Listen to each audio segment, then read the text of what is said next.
Continuamos hoy, amigo oyente, viajando por la epístola de Santiago, y llegamos al capítulo 3 de esta epístola. Podríamos darle un título un poco sensacional, aunque no nos gusta hacer esto, pero este título sensacional es un título bíblico. Podemos llamar a esta sección o a este capítulo 3 de la epístola de Santiago, Arde el infierno. Y esa es una expresión que vemos que se usa en este capítulo en particular para hablar en cuanto a la lengua. Mucho se ha oído hablar en nuestros días en cuanto a la libertad de expresión y a la libertad de prensa. Eso es algo así como una vaca sagrada hoy, esta idea de la libertad de expresión y la libertad de prensa. La libertad de prensa quiere decir que esta gente puede hacerle un lavado cerebral a uno según el punto de vista liberal. Y la libertad de expresión quiere decir que uno puede utilizar un lenguaje soez. Sería muy bueno tener libertad de oídos. Tenemos solamente una boca, pero tenemos dos oídos, y creemos que nuestros oídos tienen que ser también protegidos como la boca.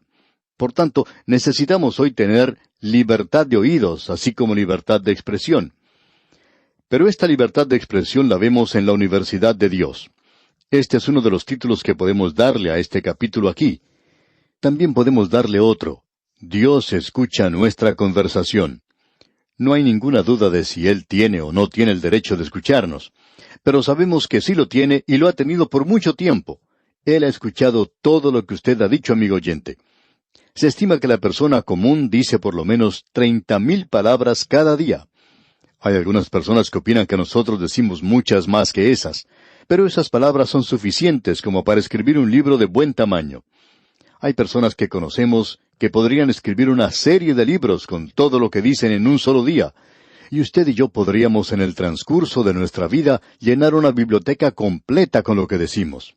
Y Dios ha tomado nota de todo esto porque Él escucha nuestra conversación. Esta libertad de expresión, este movimiento hoy, creemos que tuvo su comienzo en la zona oeste de los Estados Unidos, allá en la Universidad de Berkeley, y a la cual la industria de medios masivos le dio una proporción que no tenía. Esto preocupó en gran manera a personas interesadas en la obra de la universidad, que decían que su dinero con el cual apoyaban estos estudios se utilizaba para otras cosas, y todo resultó en un espectáculo en realidad ridículo, ya que esos jóvenes de esa época trataron de tomar ventaja de todo esto. La mayoría de los estudiantes en esa universidad fueron intimados, los estudiantes serios, y eso, por supuesto, reflejaba sobre las buenas intenciones de obtener una buena educación. Ha cambiado todo esto ahora y está mucho mejor, pero aún permanecen las cicatrices de esa época.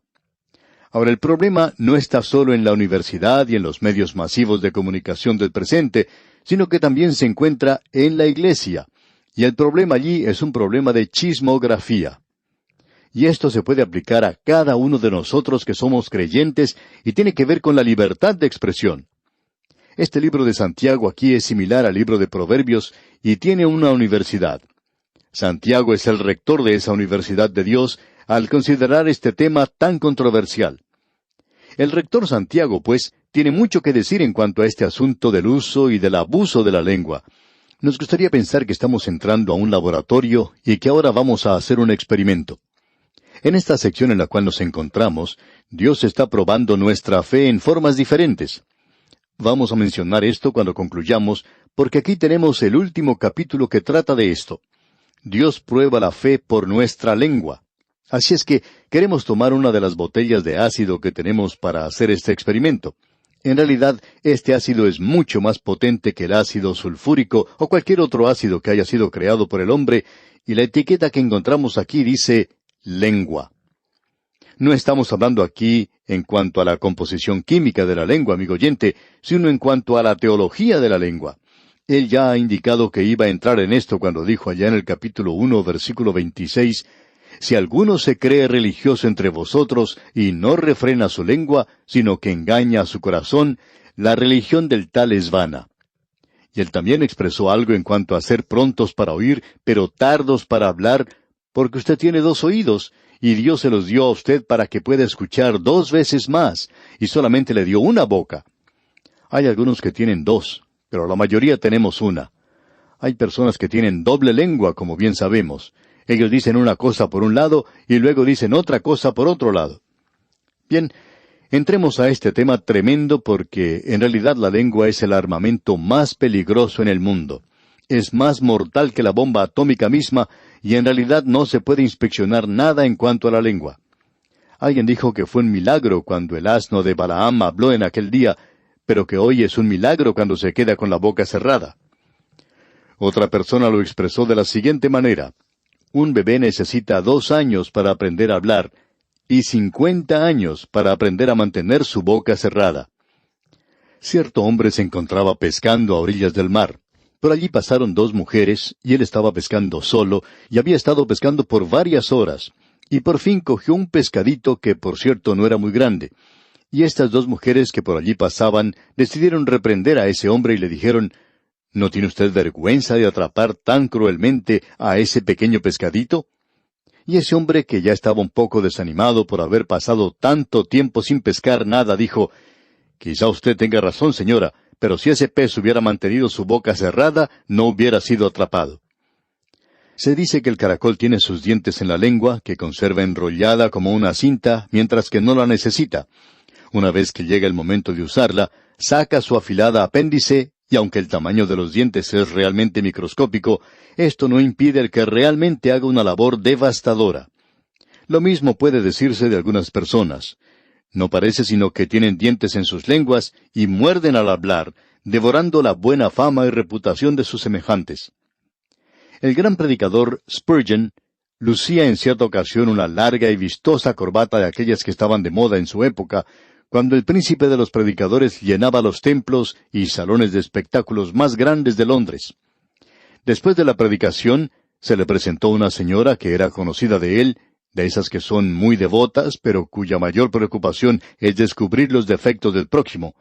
Señor Spurgeon, le dijo, «He traído mis tijeras, pues deseo acortarle la corbata que es muy mundana y demasiado larga para un predicador del Evangelio».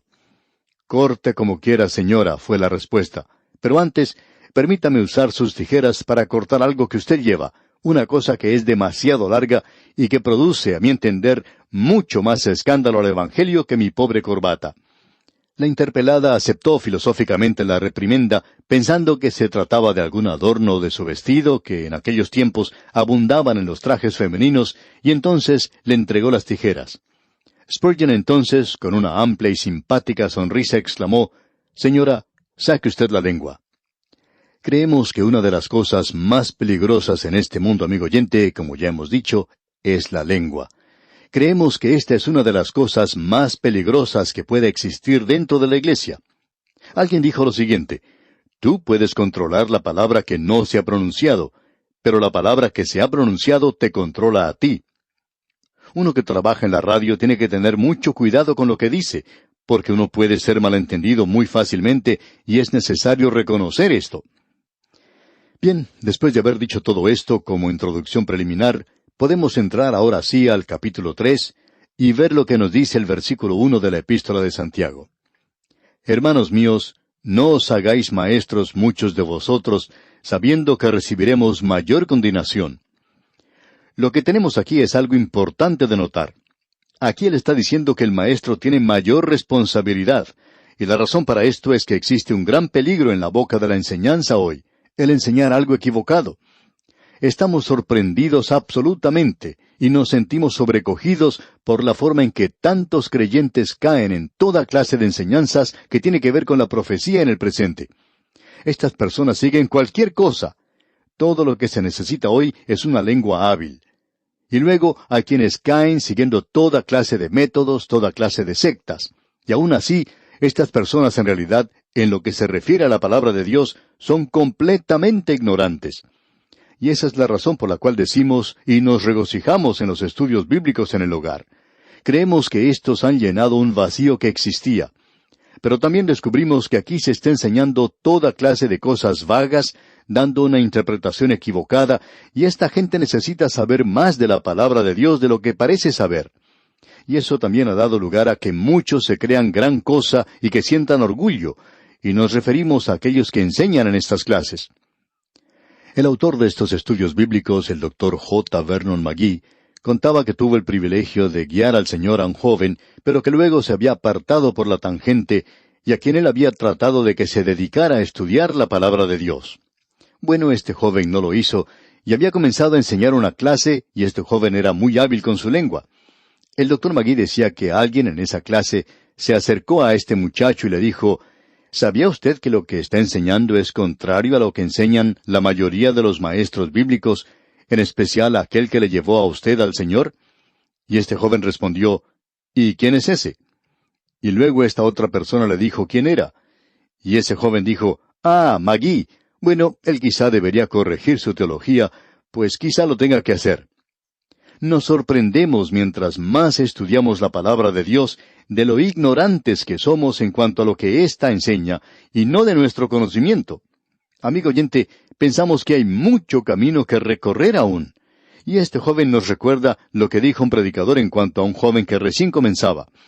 Este joven parece ser muy orgulloso, y este hombre dijo, sí, él parece creer que es la cuarta persona de la Trinidad. Amigo oyente, la lengua es algo muy peligroso. Y lo que Santiago nos está diciendo aquí, hermanos míos, no os hagáis maestros muchos de vosotros, es una advertencia. No crea que en el momento en que usted es salvo, usted ya puede comenzar una clase de estudio bíblico y enseñar el libro de Apocalipsis. Sabiendo que recibiremos mayor condenación, dice aquí Santiago. Nosotros pensamos que tenemos mayor responsabilidad que otros creyentes y que no tenemos tanta como algunos otros. Mientras mayor es la oportunidad que usted tenga para predicar y enseñar la palabra de Dios, amigo oyente, entonces mayor es su responsabilidad. Ahora el versículo 2 de este capítulo 3 de la Epístola de Santiago dice, porque todos ofendemos muchas veces. Si alguno no ofende en palabra, este es varón perfecto, capaz también de refrenar todo el cuerpo. Este versículo 2 comienza diciendo, porque todos ofendemos muchas veces. Nos gusta mucho cómo esto ha sido traducido. Quiere decir que nosotros podemos tropezar muchas veces, y eso lo hacemos todos nosotros. No hay ninguna excepción a esto, digamos de paso. Y luego él dice, si alguno no ofende en palabra, este es varón perfecto. Esto quiere decir que es un creyente ya maduro como debería ser, como un niño que ya ha crecido. Cuando un niño tiene 4 años, es un niñito o una niñita, cualquiera sea el caso. Cuando ya tiene 21 años, entonces ya está listo para contraer matrimonio. Está diciendo aquí que el hombre o varón perfecto es capaz también de refrenar todo el cuerpo. Es decir que si él puede controlar la forma en que habla, entonces puede refrenar todo su cuerpo o refrenarlo en realidad toda su vida. Ahora aquí leímos, todos ofendemos muchas veces, pero debemos recordar que la lengua en realidad es el índice de nuestras vidas. La lengua levanta o eleva al hombre del mundo animal. Evita que él sea un simio que produce sonidos sin sentidos o un ave parlanchina. La lengua es un distintivo que usted y yo llevamos. Nos identifica. Es el índice más indicativo de la vida. Esto es lo que nos hace resaltar ante los demás. Dice a los demás lo que somos. Esto ocurre muchas veces a personas que, como nosotros, trabajan en un medio como la radio. Hay personas que conocen la voz del locutor y cuando éste viaja por algún lugar, personas que han oído su voz por radio le pueden identificar fácilmente, aunque llegue a decir muy pocas palabras. A veces se sorprende la persona de que le reconozcan en lugares muy apartados, donde él ni siquiera se imaginaba que le podían conocer. Pero por medio del mensaje de la radio, la gente ha escuchado su voz y le conocen entonces. La lengua entonces es lo que hace a esta gente identificar al locutor. Usted recuerda que el día que crucificaron al Señor Jesús, el apóstol Pedro le seguía de lejos, y algunos de los que estaban allí le dijeron a Pedro, verdaderamente tú eres de ellos, porque eres Galileo, y tu manera de hablar es semejante a la de ellos. Él no podía negar de dónde venía. La lengua, el lenguaje, la forma de hablar de cada uno, indica de dónde viene, quién es. También demuestra si uno es educado o no lo es. Prueba si uno es limpio o es inmundo, si usted es una persona vulgar o refinada, si usted es un creyente o un blasfemo, si usted es un creyente o si no lo es, si usted es culpable o si no lo es. Amigo oyente, pensamos que si tuviéramos una grabación hecha de todas las cosas que usted ha dicho durante el mes pasado, usted no quisiera que el mundo se enterara de lo que dijo. Bien, veamos ahora si podemos colocar este ácido del cual hablamos sobre la lengua, su lengua y la mía.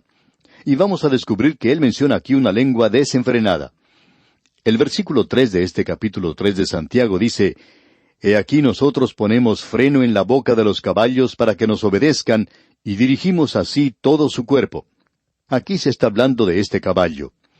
Fue David que dijo en el Salmo 39, versículo 1, Yo dije, atenderé a mis caminos para no pecar con mi lengua, guardaré mi boca con freno, en tanto que el impío esté delante de mí. David decía, yo quiero presentar el testimonio apropiado, por tanto, quiero ponerle freno a mi lengua. Hay muchos creyentes hoy que deberían poner freno a su boca. El Salmo 32, versículo 9 dice, No seáis como el caballo o como el mulo, sin entendimiento, que han de ser sujetados con cabestro y con freno, porque si no, no se acercan a ti. Hay muchas personas hoy, y tememos que muchos creyentes, que siempre andan con el pie metido en la boca. El cabestro y el freno no son cosas muy grandes, sin embargo, pueden controlar a un caballo muy enérgico y evitar que salga desbocado. Pensamos que muchos de nosotros aún recuerdan los días de la carreta y del caballo, y hemos podido observar a un caballo desbocado que provoca hasta muerte y destrucción de los pasajeros. Ahora la lengua puede desbocarse también. Alguna persona hablando de otra persona ha dicho, ¿sabe una cosa? Su mente hace que su lengua comience a moverse, luego se apaga la mente y lo deja. Hay muchos de nosotros que pasamos a través de esta vida de esa manera. Se necesita, amigo oyente, poner un freno a la lengua. Y ahora Santiago va a cambiar esta forma retórica de expresarse y va a decir aquí en el versículo 4, Mirad también las naves. Aunque tan grandes y llevadas de impetuosos vientos, son gobernadas con un muy pequeño timón por donde el que las gobierna quiere. Los grandes barcos tienen un timón por el cual son controlados, y este timón es tan pequeño que casi no se puede ver. Una tormenta muy fuerte puede empujar a un barco y un timón también puede controlarle. Pero la lengua puede cambiar el curso de su vida. Muchos han sido arruinados por la lengua. Muchos hombres o reputaciones de mujeres han sido arruinadas completamente por los chismes de alguna persona. La lengua, amigo oyente, es más peligrosa que un caballo desbocado o una tormenta en la mar. Hoy podemos observar que el alcohol, el licor, está destruyendo a las naciones. Pero ¿sabía usted, amigo oyente, que la lengua se condena más en las Escrituras que el alcoholismo? Creemos que es más peligrosa hoy que el alcoholismo y el licor. Esto puede destruir una nación. La lengua es mucho más peligrosa que eso. Una de las 7 cosas que Dios aborrece se menciona ya en el capítulo 6 del libro de Proverbios, versículo 16. Dice, 6 cosas aborrece Jehová, y aún 7 abomina su alma: los ojos altivos, la lengua mentirosa, las manos derramadoras de sangre inocente, el corazón que maquina pensamientos inicuos, los pies presurosos para correr al mal, el testigo falso que habla mentiras, y el que siembra discordia entre hermanos. Como usted puede ver, amigo oyente, entre estas 7 cosas está también la lengua mentirosa. Bien, amigo oyente, vamos a detenernos aquí por hoy y continuaremos, Dios mediante, en nuestro próximo programa. Mientras tanto, le sugerimos que usted continúe leyendo el capítulo 3 de esta epístola de Santiago, porque es sumamente importante para que se familiarice con el resto de su contenido y así pueda estar mejor preparado para nuestro próximo estudio. Que Dios continúe bendiciéndole es nuestra más ferviente oración.